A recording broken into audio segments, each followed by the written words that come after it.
People often ask me, would I have done all these things if I had two arms? And I think the answer to that question must be no, because I would have just been working in the job I initially anticipated I would work in.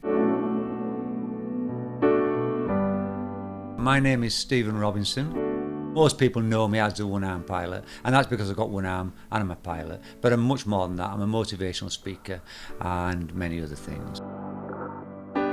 Taking you back to the accident, it's 1982 and I was an 18-year-old, and I had basically mid-air collision, as it were, with another motorcyclist, and where he landed on top of me and his foot peg ripped my arm off there and then. At the time I wasn't certain what I would do, because I'd never trained to do a job with one arm, because I'd never had one arm, I'd always had two.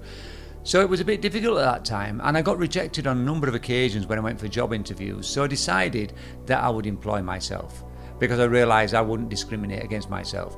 But then what would I do? I didn't really know. So the only thing I could do was everything.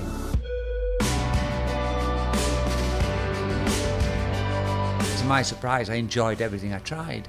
And I won't say I was an expert at everything, but I was quite good at the things that I decided I wanted to be good at. I worked a lot with motorbikes and cars, and I worked with them for a while after I lost my right arm, but I was a bit slow. So I got out of the motorbike industry, and a friend of mine rang me one day to say he'd found an old jukebox.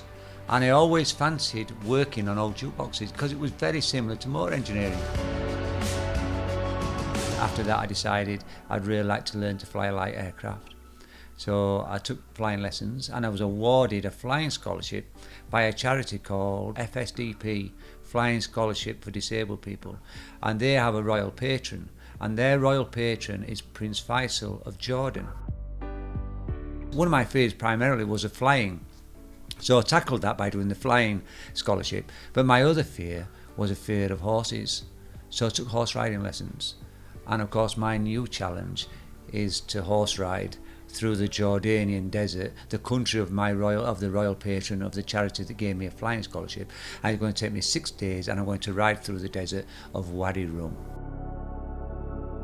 I've decided that the release date for my book is going to be the 19th of April, because that will be 38 years to the very day that I'd lost my right arm. And I just think I should mark that day with something special. The book is called No Harm in Trying.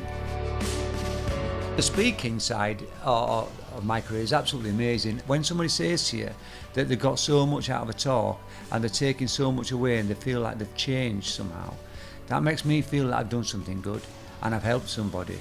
And if I can help just one person in the audience, then that was worth doing, don't you think?